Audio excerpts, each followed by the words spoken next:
Merci pour l'invitation.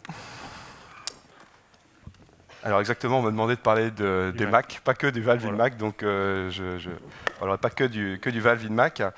Donc le Mac pour Mitral Annular Calcification. Donc il y a beaucoup de choses que l'on ignore à propos de ce processus dégénératif qui va impliquer l'anneau mitral, qui est normalement fibreux, notamment sur le mécanisme, sur l'étiologie de ces Mac. Beaucoup de choses que l'on ignore. On connaît en revanche les facteurs de risque, qui pour beaucoup sont communs avec les facteurs de risque identifiés à la maladie athéromateuse, auquel on peut ajouter le sexe féminin, les anomalies du métabolisme phosphocalcique, l'insuffisance rénale, l'ostéoporose, l'antécédent de radiothérapie et certaines anomalies du tissu conjonctif.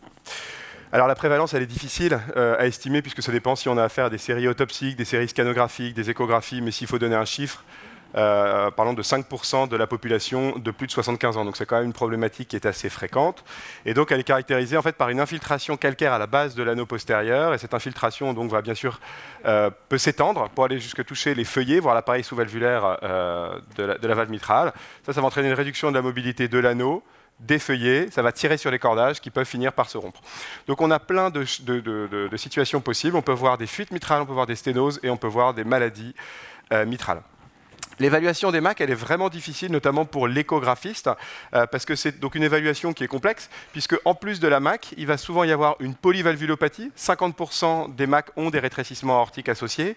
Il y a une dysfonction diastolique, il y a une hypertrophie ventriculaire gauche. Donc au-delà de l'évaluation elle-même de la sévérité, notamment de la sténose mitrale, c'est difficile de savoir s'il faut traiter ces patients, parce que est-ce que finalement leur symptôme est dû à cette Mac ou est-ce que c'est dû aux autres problèmes cardiaques.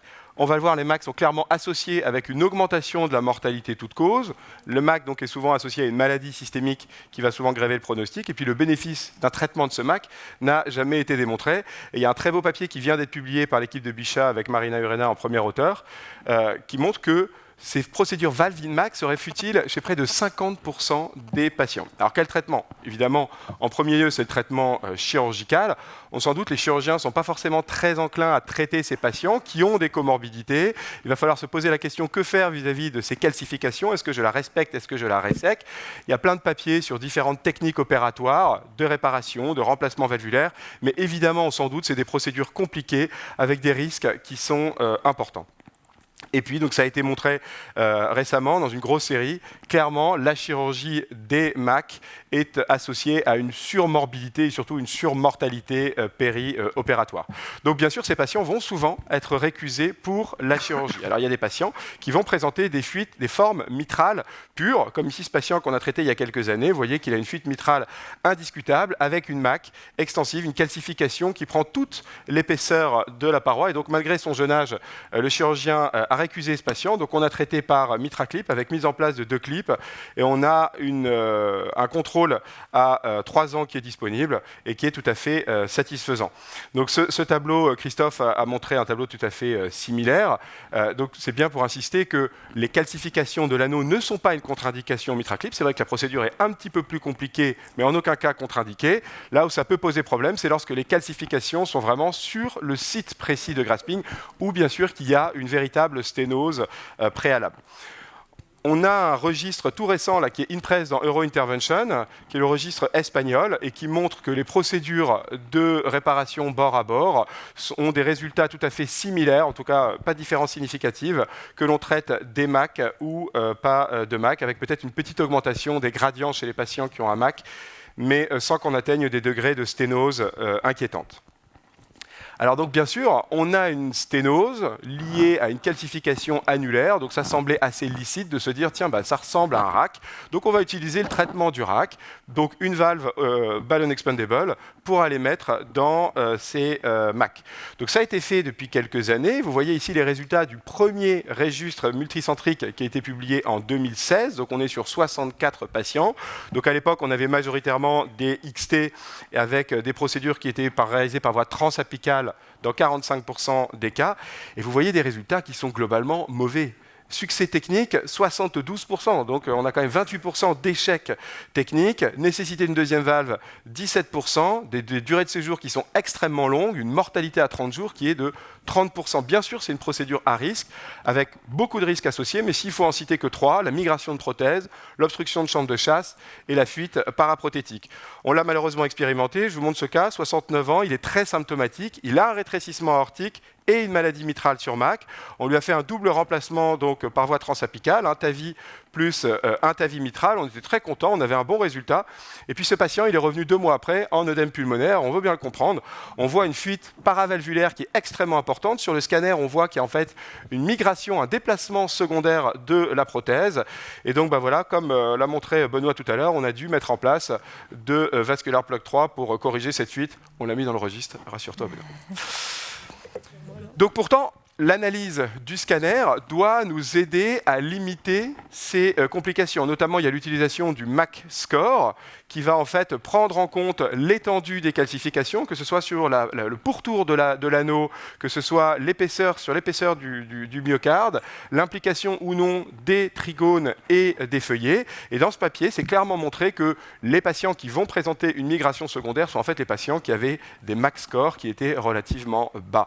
L'autre outil du scanner, bien sûr, c'est la prédiction de l'obstruction de chambre de chasse. Et vous savez que c'est vraiment la grande complication que l'on redoute lorsqu'on fait du TMVI. On redoute cette chambre de chasse. Et donc, on a ce très beau papier qui nous permet, avec des critères qui nécessitent quand même une analyse scanographique assez fine, assez difficile, de prédire l'obstruction de chambre de chasse et savoir s'il va falloir mettre en place des stratégies parfois compliquées ou pas, enfin, des alcoolisations septales, des lacérations du feuillet antérieur. Donc, l'utilisation de ce scanner nous permet d'améliorer nos résultats. Mais si on reprend le papier dont je vous parlais tout à l'heure de Marina, on voit ici en rouge, ce sont les résultats des valves INMAC. Vous voyez que la mortalité à 30 jours, les obstructions, les embolisations restent quand même assez importantes et surtout beaucoup plus graves. Regardez cette mortalité à 1 an, on est à 50% de mortalité à 1 an, d'où cette phrase de procédure probablement futile chez la moitié de ces patients. Alors, il y a une approche qui est assez intéressante, qui est l'approche hybride, et en fait, qui est la voie transatriale, donc qui consiste à demander au chirurgien d'aller implanter directement la prothèse. Donc, il va pouvoir vraiment contrôler la profondeur de la prothèse pour réduire le risque d'obstruction, mais aussi, bien sûr, il va pouvoir resséquer le feuillet antérieur de la valve mitrale, éventuellement faire une myomectomie. Et là, je vous montre ces images qui m'ont été données par Amédée Anselmi, qui est un chirurgien cardiaque de chez nous, qui a fait sous endoclan. Donc, vous voyez ici, on a une résection du feuillet antérieur de la valve mitrale. On vient mettre en place des points qui vont être pledgetés. On descend la valve que l'on va gonfler, et puis après, comme ça, les points vont nous permettre d'assurer l'étanchéité autour de la valve et d'assurer sa stabilité. Alors, on a des données, on a par exemple ce registre qui a été publié par Fabien Praz à propos de 26 patients, c'est un registre multicentrique, et on a des résultats qui sont très intéressants, avec un succès technique de 100%, vous voyez des beaux résultats en termes de gradient, des complications, enfin une mortalité procédurale qui est de 0, mais quand même, on a une morbidité qui n'est pas nulle, et puis toujours, on a 27% de patients, alors que la procédure s'est a priori bien passée, on a quand même un quart des patients qui sont morts à 1 mois. Alors le dernier traitement, c'est bien sûr le remplacement valvulaire mitral à l'aide d'une prothèse dédiée. Donc vous savez qu'il y a beaucoup de prothèses qui sont en cours d'évaluation. Je vous montre les résultats que d'une seule, qui est la valve Tendyne, puisque c'est celle personnellement que je connais le mieux, et puis c'est celle sur laquelle on a le plus de données concernant le MAC, mais il y en a sans doute avec d'autres prothèses. Et là, je vous montre le cas d'un patient qu'on a traité récemment, il a 74 ans, il a un antécédent de RVA au bio, vous voyez qu'il y a souvent une association entre ces deux pathologies, et vous voyez que sur le scanner, on voit une calcification extensive, mais qui surtout est bien lisse, bien harmonieuse. Et ça, c'est très important. Il ne faut pas qu'il y ait de spicules, de bourgeons calcaires qui viendraient faire protrusion dans l'anneau, qui pourraient entraver le déploiement correct de cette prothèse. Donc voilà. Après, on a réalisé la procédure Tendyne de façon tout à fait normale, avec un résultat qui est très satisfaisant. Là aussi, on a des données, on est toujours sur des effectifs qui sont assez restreints. Hein. Vous voyez, on est sur 20 patients, mais on a un papier qui a été récemment publié dans Eurointervention.